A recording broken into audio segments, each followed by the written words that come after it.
Get the power to do more with Storable websites.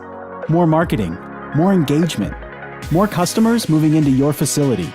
Storable helps operators do more with the most powerful technology in self-storage.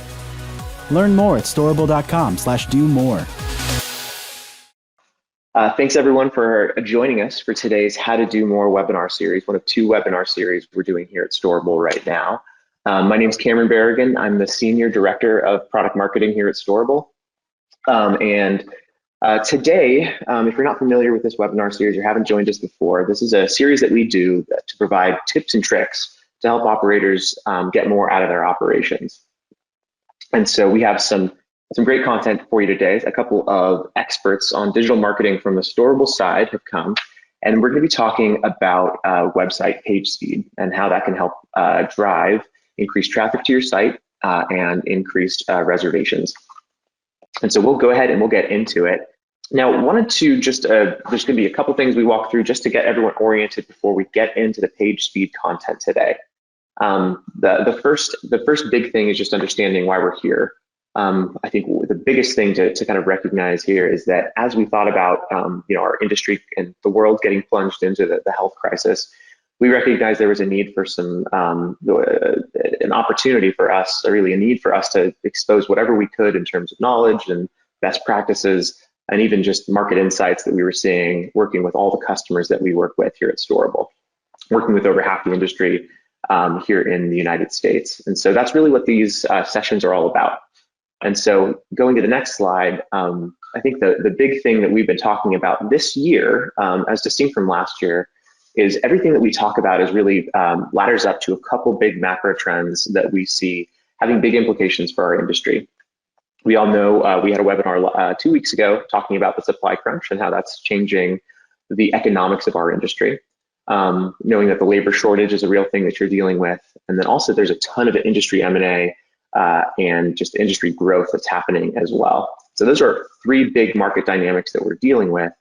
However, there's a big one that we're going to be kind of focusing on today, or at least the content today is going to ladder into, and that's this tenant shift to digital. During COVID, we saw a flight of folks moving to digital, even in industries where they didn't traditionally use digital channels to engage. Storage was absolutely one of them. We've seen online reservations go up dramatically. We've seen online payments go up dramatically. We see it showing up in our data all over the place, and we're hearing it from all of our customers. We recognize that the tenant shift to digital is a critical piece of where we're going as an industry right now. And website performance, your SEO performance, and your ability to generate leads is an important piece of making sure that you're positioning your business for success in an increasingly digital world. So with that, as we move forward here, we have brought 2 of our foremost experts here at Storable to the session today to talk about how we can better use the different technology that you have in place today to make sure that you're getting the most traffic and engagement on your sites as possible to drive reservations and drive move-ins. And so I'd like to introduce Patrick Kent and Alex Downey. They're going to be walking us through the content today. So Patrick, would you like to kick off by introducing yourself, and then we'll move over to Alex? Yes, hello, welcome everyone. My name is Patrick Kent, and I'm a product manager here at Storable. I've been with Storable for about a year, helping us, kind of lead the website and shift to digital, as Cameron described. And for about the last 10 years, I've been in the e-commerce business, trying to solve problems around helping people buy things online. So this is a long-standing domain expertise of mine, and I'm thrilled to be joined with Alex, our Senior SEO Analyst. Hi, everyone. Like Patrick mentioned, I'm Alex. I'm the Senior SEO Analyst here at Storable. I've been here for about 6 years, and my primary focus has been more on the local SEO side and helping our clients with getting their websites optimized for better search results and the organic search results.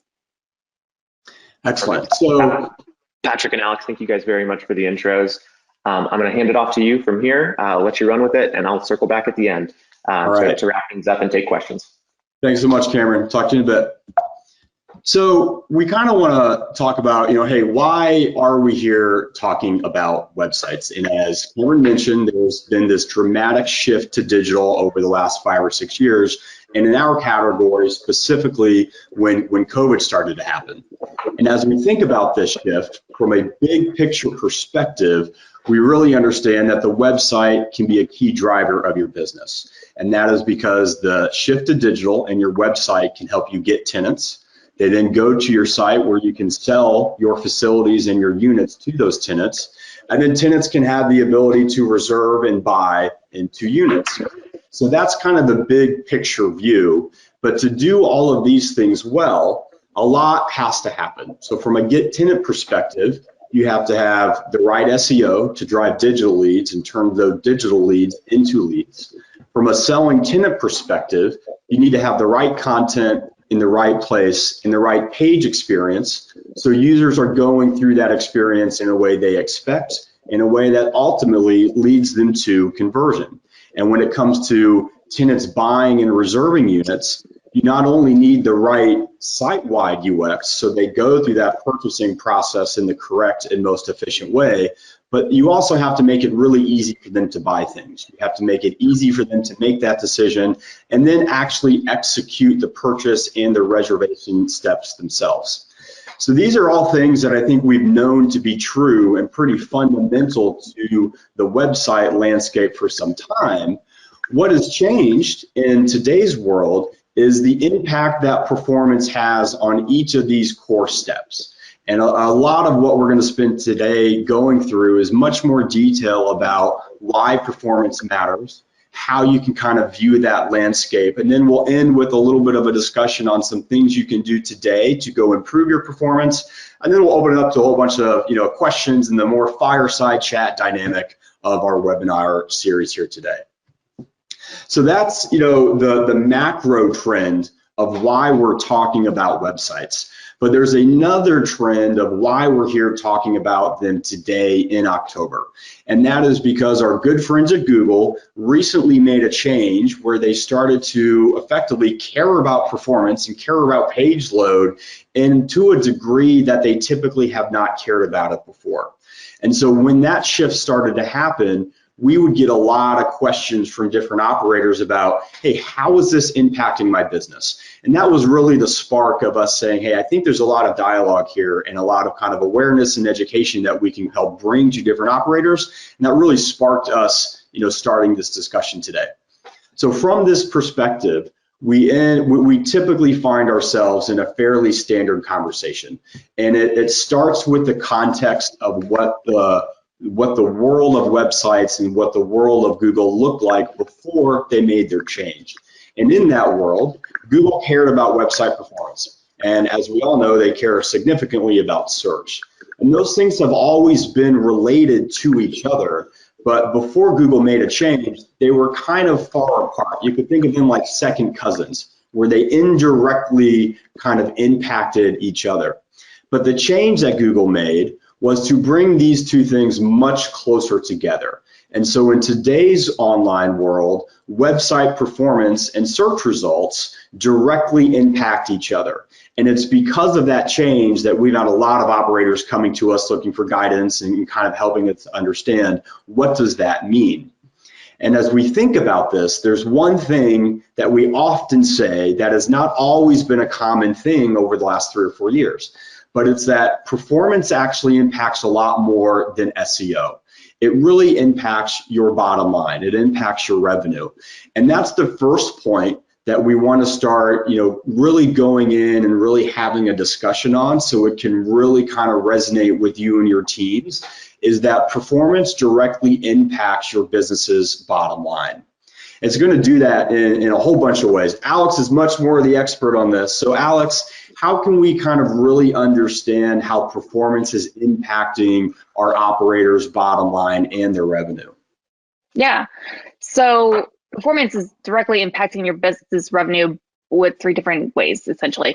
So you have it that's representing your brand. So how your page is performing on your site is how it's going to be represented in the search results. So the faster load speed, the better page experience that you're giving your users, the better you're more likely to show up in the search results. Next, that's going to drive engagement. So once a user lands on your page and they find you in the search results, they land on your page needs to load fast, so that way they can quickly engage with your site, get the information that they need, and convert, hopefully. The next thing is it's going to impact your conversions. So if your page isn't showing up in the search results because it has poor load speed and poor user experience, then that's ultimately going to impact your conversions, because then the users aren't going to stay on your page and they're not going to convert. Every second delay in mobile page load, your conversions can fall by 20%. It's interesting. I think as we're in the world of websites and digital, there's a lot of analytics and a lot of metrics that we like to look at, and we know operators are doing the same thing. What I think is a more interesting shift is the fact that we can now attribute with a really hard, not like a dotted line, but a hard red line of performance and things like page load directly to engagement and even directly to conversion. So that 20% conversion, lift or decline, all because of performance, is really interesting. And I think it's important that we now understand we can make those hard line connections between conversion and revenue and performance. That's great. The second question, after we kind of get this level setting of, hey, performance really drives your business value, is, okay, well, how much do I need to know? Because Patrick, performance can be technical, that can be daunting. I am not a digital expert, let alone am I a developer, and we totally understand that. And I'll let the secret out, I'm not a developer. So oftentimes Alex and I are kind of going through, I'm like, Alex, what exactly does that mean? Because it can be a very, not just specialized, but very technical aspect. But with that said, it does not have to be daunting or intimidating, because we think there's some really easy ways to think about performance where you as an operator can then really understand your business is caring about it in the right way, or your team is caring about it in the right way, and you know how to have effective discussions with your team members on how performance is doing that. So to do that, we also kind of want to revisit that change Google made.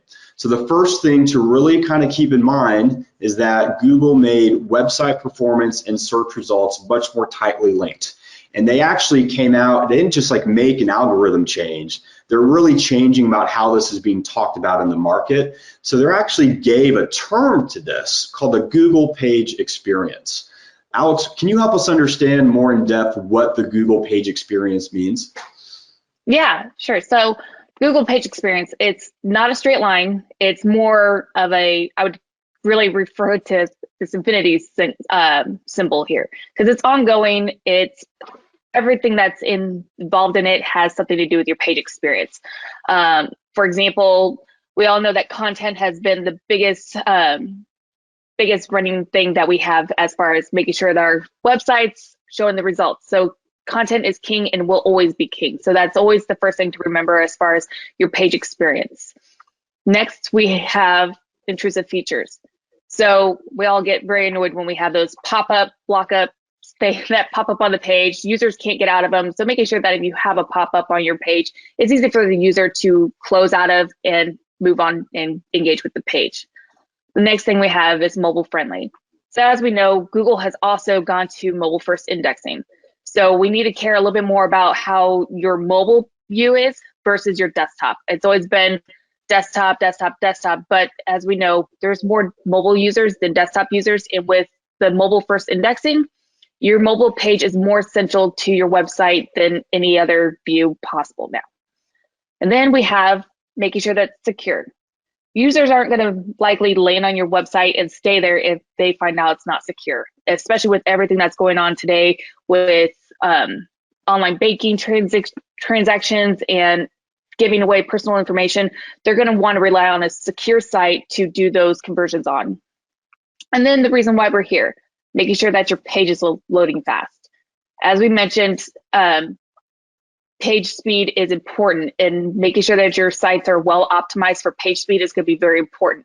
It does start with a developer, so having a great landscape of your page being built with mobile, with page speed in mind is going to be very important. However, there's some things that you can do as an operator to make sure that you are also helping that by compressing your images before uploading them, making sure that you're not adding large items above the fold that are going to take forever to load, and then also keeping in mind that your target audience is now going to be mobile users. So keeping in mind that your page needs to be optimized for those mobile users. Interesting. So Thank you for taking my straight line and making it much more accurate, but then also by doing that, making it kind of more detailed to all of the things that are driving the Google page experience. So if I'm to understand this correctly, I think we all feel like we know content is king, to your point. And that's been a mantra in the digital landscape since it started. Everything is really driven by content. And so we know operators know that, and they think about that, and they can work with their teams to make sure their content is what it wants to be.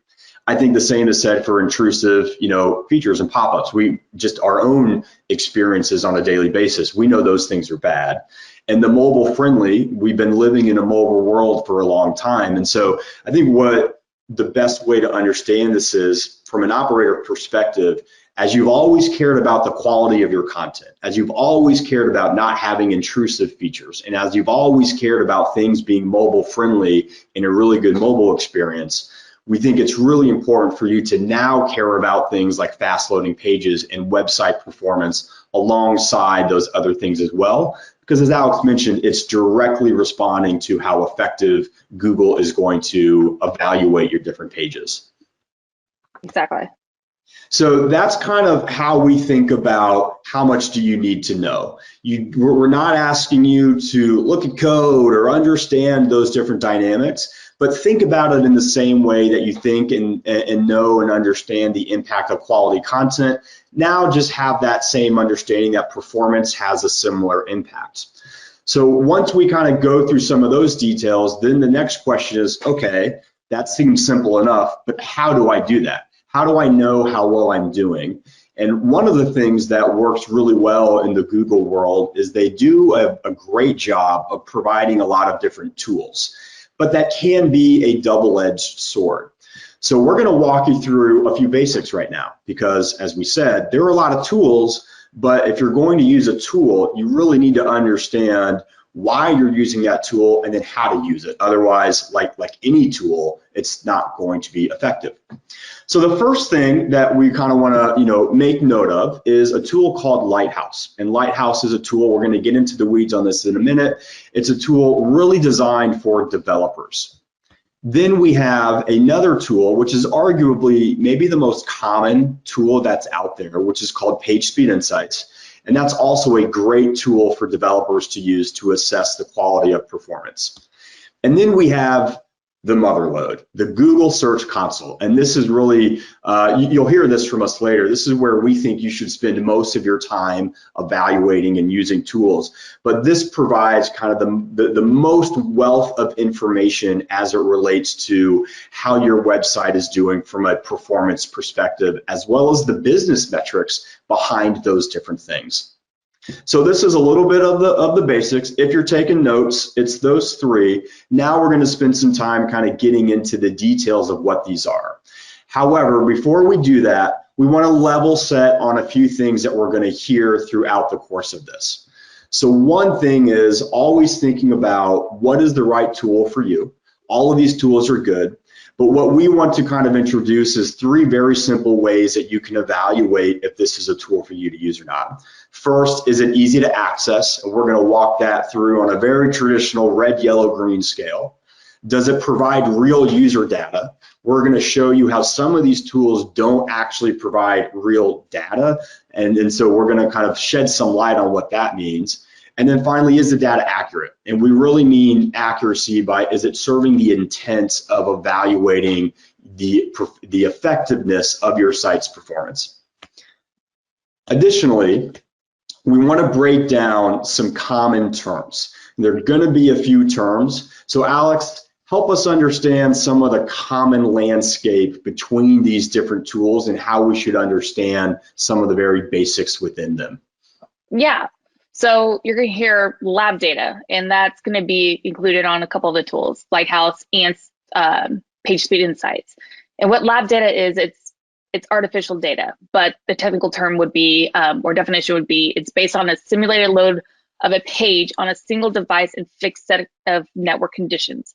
This data provided shows that where it could be improved. However, the developer is going to know what areas of improvement are going to be applicable to the web page. Not everything suggested with lab data is are even things that should be done, because it's going to really depend on what's applicable. Okay. Admittedly, there was a lot there. So you said some things like a simulated environment, different networks, dependent of a device. That all seems, really interesting and obviously very apt. But so is it kind of right to think about this as, hey, Google is running some of your actual pages against an artificial scenario or environment to just get a full view of how it might be interacting on your page? Or is this something that really represents, no, this is actually how your site is performing? Is the first part of that. So it's simulated. So Google's just going to give you some different suggestions on where optimization can happen. So, and that's of course based on, imagine it being simulated on a very old computer using dial-up network. Obviously that your page is probably going to load very poorly and it's going to have a poor user experience. That's the best way to consider it. So lab data can evaluate things like that. And I think we can mostly confidently say not a lot of people we know in the world today and down our streets are using dial-up. And if they are, send them our emails. We'll give them a chat or something like that. It'll be a great Thanksgiving discussion, I'm sure. Okay, that was helpful. What's this next term, field data? So field data, so that's actually based off real user experience in the real world. So not simulated, not off of a single device, using dial-up, it's real users. So it's a historical report about how the particular URL that you're running that analysis on is represented across real users in the real world using that page. So, and it's going to use their devices and their network conditions. So you can rely on the field data better than lab data, obviously. So, I mean, I think this is a little bit more on the nose, a little simpler, but field data would be people actually coming to my site and their experience and how quickly and how performant my site is against actual people using it. Exactly. Great.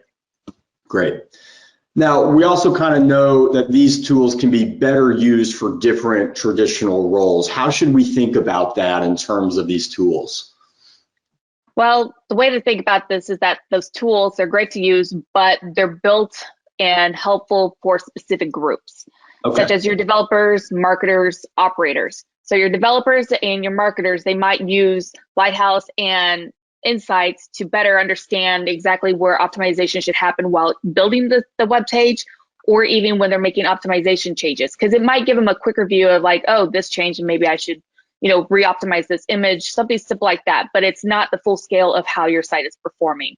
Google Search Console is a better tool for our operators. And of course, we're gonna go into all these tools and give you a better understanding why those specific tools are better for those specific groups of people. Great, okay, good to know. Where does product manager fit into this? Because I'm not a developer, I'm not an operator, maybe I would be a marketer, that's probably it, but okay, that's for you and I today over lunch. There's one other thing that we kind of want to set up before we get into the details, and this is not an accident. We really have a home inspection report on a slide. This isn't a goof, and we actually think this is a really apt analogy for the different tools we're going to walk you through. For any of you who have been through the home buying experience, the home inspection report is a tool that gives you a lot of information on either the house you're selling or the house you're buying. But this report, it is not a tool that tells you the value of your home. It's not a tool that tells you how much your home should be priced or not priced. And it's not a report that tells you whether or not you should move in or out of a home. However, what it does do is it gives a variety of detail across a bunch of technical aspects of a home, from the plumbing to the electrical to the foundation, and it lets you know, hey, if you want to make your home better, here are all the different areas that you might want to invest in. So we think that's a really great analogy as it relates to PageSpeed Insights and Lighthouse. You can think about those like you can think about a home inspection report, and just understand it's not really meant to tell you how good your performance is. They're really meant to identify areas of improvement, but things can already be really well in those reports anyways. And that's one of the myths that we're really going to shed some light on here. So let's get into that. So first, we're going to jump into Lighthouse. Yes, Lighthouse. This one is a good tool. It's a developer tool. Insights, you can access it when you go into your dev tools on your inspector. And it provides a little bit of information that PageSpeed Insights does not. Like the top, you have a few different scores. You have your performance score, accessibility, best practice, SEO, but we're here to talk about the performance score. So that performance score is based off page load speed. And this report is not analyzing or representing real world data. It's actually the lab data. So, and again, we realize lab data is simulated data. So it's not really truly representing how your website is performing. But this is a good tool for developers to use, as mentioned, when they're developing, or even your marketer that's using making optimization changes on the page to use for quick analysis of things that are being done on the page. But it's definitely something that should be interpreted by somebody who understands what these metrics are. Great, great. Now, going back to our scorecard, so some of the details that Alex mentioned, this is great because it's easy to access. However, there is that reference of lab data, which means this tool doesn't actually have any real world data. So it's not reflective of anything happening with your actual site. And so from an accuracy score, if you're using this to determine how performant your website is, it's not going to be accurate. But it's a great diagnostic tool for developers or people who may be servicing your website. Now we're going to go into the second tool, PageSpeed Insights. Yes, PageSpeed Insights. This is probably the most commonly used tool that we see operators using. And understandably why, it's really easy to use. You just throw in the URL that you're wanting to analyze, it goes in the top, and then you get a score and some metrics with different colors on there. So let's break down what this report is actually showing you. So that score, that's usually the first thing that everybody sees, and it's usually less than 100%. Let me just also say, with lab data, it's probably going to be very impossible to get 100% all the time, even on the most perfect site. But I know that's possible, but that we're just going to go down into the lab data a little bit more. That lab data, again, is simulated data that does not represent real users. Above that lab data, you have field data. And I'm also going to mention that not everybody's going to see field data on this report. So this field data is only going to populate if, depending upon how long your web page has been live on the on the internet, and then of course based on how many users are actually hitting your page, so it can collect all that data. So that field data represents true users using your page and their experience on the page. And from this, you can see that you're actually passing most of those core web vitals there. So your score, if you were to use that score does not represent what the field data and real users are actually experiencing on your page. Yeah, so let's just kind of pause there, because as you mentioned, this is one of the most common tools that we hear operators talk to us about. And one of the most regular conversations we have is breaking out the difference between this circle score and real world data. And I think the emphasis that we want y'all to have today is, hey, regardless of what this top line score is, that is not where a sentiment or an assessment or a reaction should be taken from. If you want to get a sense of how well you're doing, look at that middle area. And that's where you're going to find, hey, is this thing performant? Is it not performant? And you're still going to be able to get a green, yellow, red indicator from Google, but take a look at that middle report. We cannot speak to why Google does it this way. I think if we were all designing a report, we would not start with artificial data and give it a big, headline. But as you understand that this tool is meant for developers and is diagnostic, then those things start to make a little bit more sense. There is one other thing, just to kind of reiterate, Alex, you mentioned field data doesn't always exist. So help us understand, like, if we were to pull a result that looked like this, what would that kind of mean? How should we interpret that from an operator perspective? Well, I would say you probably need to give it a little bit more time, because again, it's going to be dependent on how long your page has been live and how many users are actually going to that page for data to be collected by Google. So if it doesn't show up, you can test again in about a week or so, but it's definitely going to take a little bit of time. There's also going to be another tool that we're going to be discussing right after this that you can also try to see if there's data in there. But to interpret this without that, again, it's going to be best developed, or it's going to be best used by a developer. But there's really nothing too alarming on this. I would just say give it a little bit more time. Interesting. Good to know. I know when I was getting incomplete report cards in elementary school, that was bad. But I'm understanding that just meant maybe I needed more time in elementary school. I don't know what that means, but again, not a topic for this webinar. And so going back to our evaluation, this is very, very easy to access, and it does provide real user data, which is great. However, because of how Google sets up this report, and because it's meant for developers, it's not the most accurate in terms of evaluating whether or not your site is performant. It helps, and it can provide some insight, but it's not a pure one-to-one evaluation that we would encourage you to look at. Right. Which leads us to the, as we joked about earlier, the mothership, Google Search Console. This is a big one, so there's a lot here. How can you kind of help us break this one down? Yes, so Google Search Console, this is probably one of my favorite tools, only because it provides everything I need to know without having to go through interpreting it and trying to find a developer to help me understand it better. And this is something that I recommend all operators use. This is an easy, quick way to see how your website is performing against real users, telling you exactly how it's performing. So on most cases, or hopefully most cases, you're going to get a 100% score. Now, if you don't, Google's going to provide those URLs that are scoring less than 100%. So don't worry about if you don't have, if you don't get 100%, Google's going to exactly tell you which page it is that you need to worry about, and then you can worry about optimizing that page better. The next thing below the URL data, it's going to give you the page experience signals and whether your pages are 100% or less than again. So core web vitals, which is your page load, your mobile usability, and if your site is secure. And again, if you're failing any part of those, Google's going to give you which URLs to focus on. So it's going to be very easy for you to understand and just work and focus on those URLs.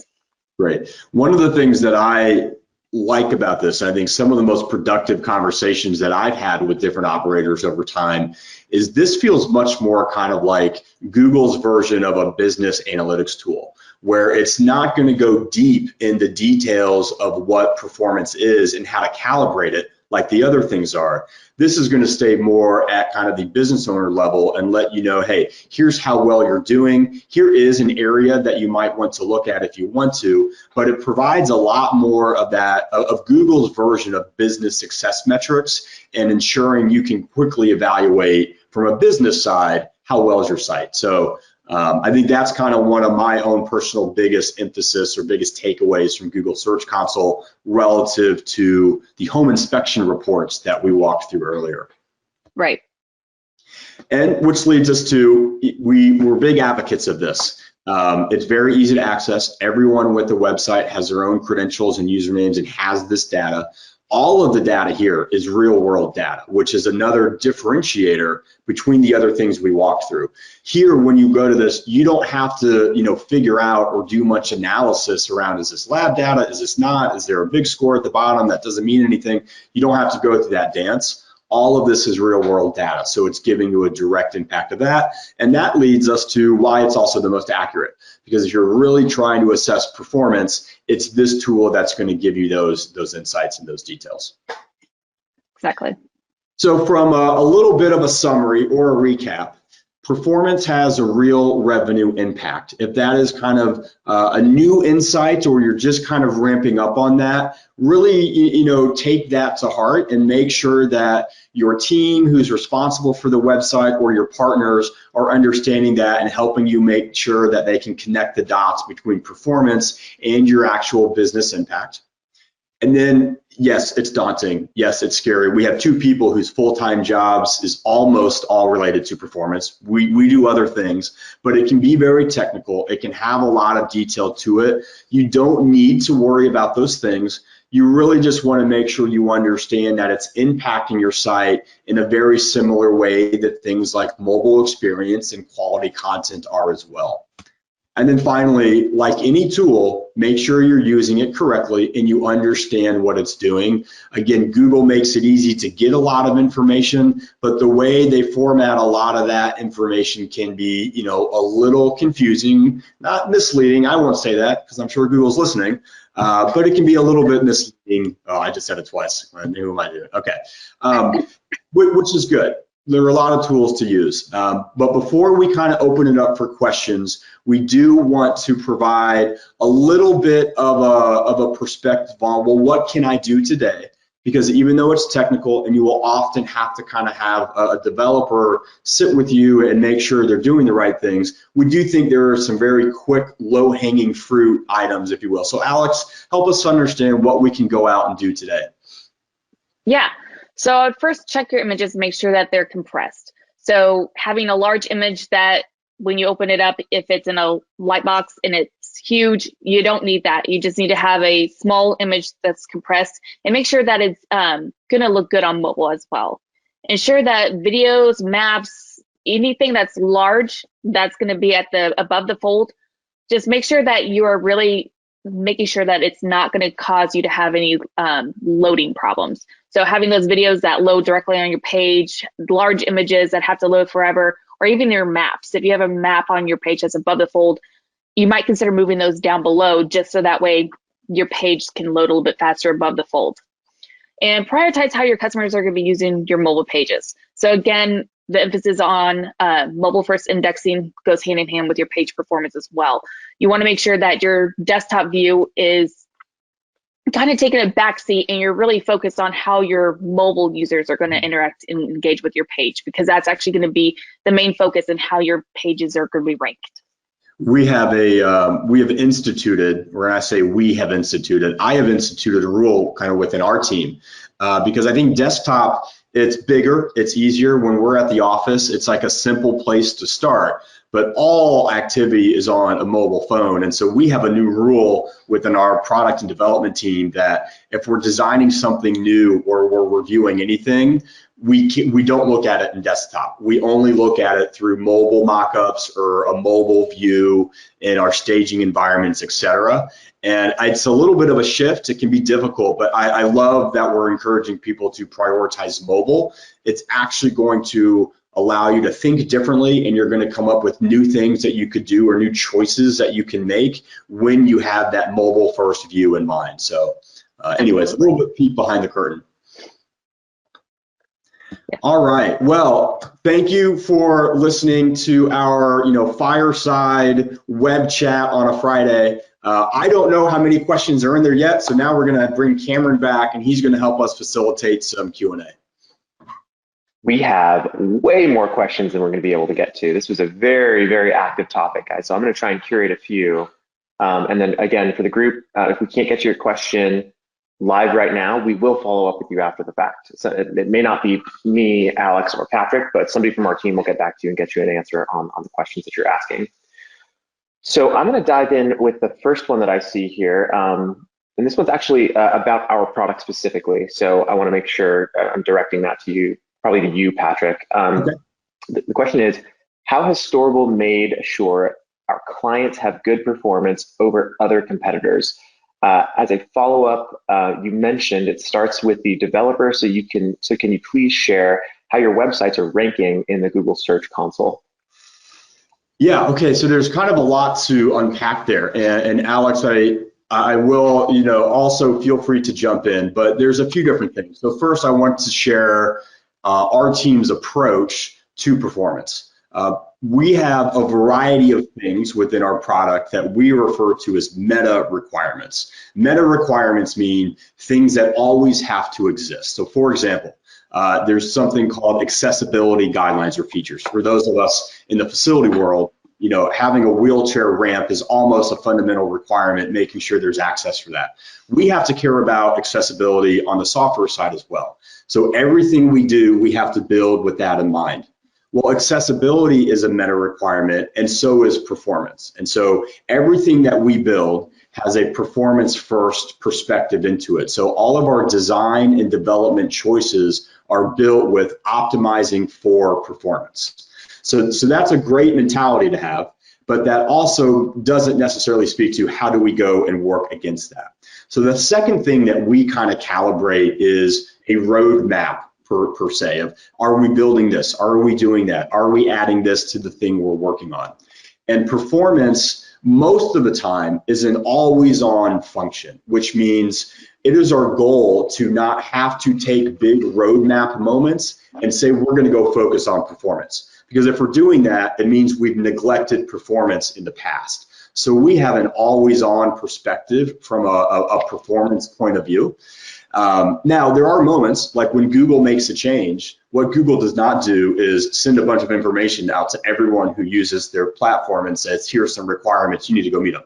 So everyone, at moments has to designate some time. We most recently did that over the summer when Google made this announcement. Is we made a bunch of changes to our primary website platform to ensure it was meeting the standard of Google page results. And we've had great results from that. What I do not have off the top of my head, because it would be, well, what we don't have is an aggregate of here is a, we rank in the top 3% at 98% across all of our metrics.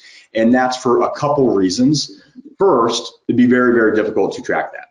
Two, a lot of our website is built to have a custom design dynamic. And this is a great topic to spend a moment on. So it may sound like I'm just kind of hedging and talking over the place, but I do want to mention this.